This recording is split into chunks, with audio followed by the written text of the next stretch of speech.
This season, we have watched the Jets move on from players, trade players, release players to create a bunch of salary cap space to move into this free agency period with. And the new head coach and Joe Douglas are going to have to formulate a plan to bring in a bunch of key talent. One of the key pieces that the Jets have on their roster in a massive contract is CJ Mosley. What are the Jets going to do with him?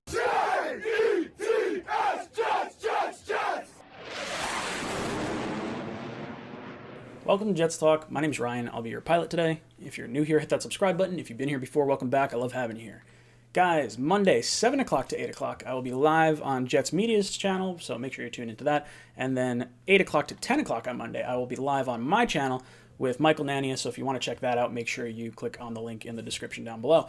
And Tuesday, we have our Talkin' Jets panel with me, O'Leary, and Green Beans, so if you guys want to ask us some of your Jets-related questions or something about this video, perhaps, make sure you click in the link in the description down below. So let's talk about our topic of the day today, and that's CJ Mosley. And I have to admit, I was going to wait until the offseason to make this video, but with Jets Central releasing his, I figured, why not? It's as good a time as any.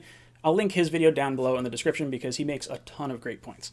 Now, let's talk about CJ Mosley. He is our inside linebacker. He's 28 years old. He signed with us during the 2019 offseason, so he's been with us for 2 years, but he has only played in 2 games for us.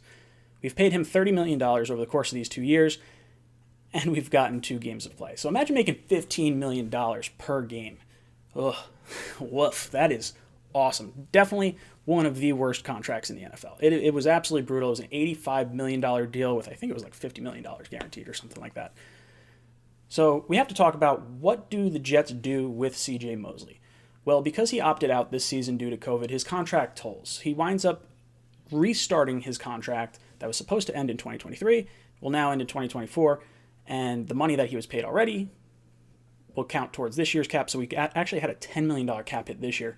Next year, it'll only be 7.5, and then each year after that will be about 18.5 million. So it's an absolutely massive contract. I believe it's the second highest contract for an inside linebacker in the league. And for the amount of production we've gotten, definitely having some buyer's remorse now. Definitely some shades of Tremaine Johnson, with the exception of like at least having good play from CJ in the brief period of time. When you look at the Jets linebacking core, we have one of the worst linebacking cores in the country. It is got to be bottom 5 in the league, I would think. Across the board, it's really, really not good. So bringing back someone who was a previous Pro Bowl player, an absolutely stud in that linebacking core with CJ Mosley, would make a lot of sense. And for $7.5 million next year, the price kind of makes sense as well. The Jets are going to have about $80 million in cap space this year after they roll over the cap space they have right now.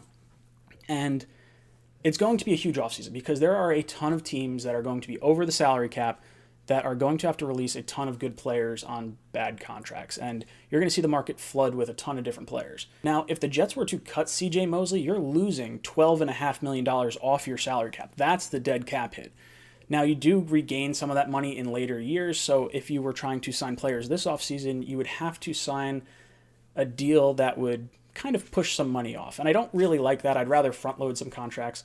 And with the linebacking core being as bad as it is, I'd kind of like to hold on to CJ Mosley. I think at least for one more season. I would probably cut him after next year. You wind up saving $5 million, and then it seems like that would make a little more sense. But yeah, you look at our linebacking core. You have CJ Mosley coming back. I kind of predict we're going to bring Peanut back on a 1-year deal. He didn't play for us at all this season. And then with Bud Dupree getting injured and tearing his ACL in Pittsburgh, I think there's a really good shot that the Jets could look towards Matthew Judon, the edge rusher from Baltimore. You know, obviously the Joe Douglas connection with Judon and Mosley and Peanut. I think you could see some type of linebacking core of that for next year. I don't really want to create more holes than we already have, and the guy's already under contract. So for me, I don't want to lose the money this year. I think moving it to next season as a 2022 cut would make a lot more sense.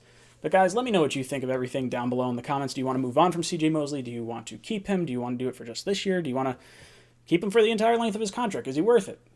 I don't know. You guys decide. Let me know in the comments down below. And as always, go Jets.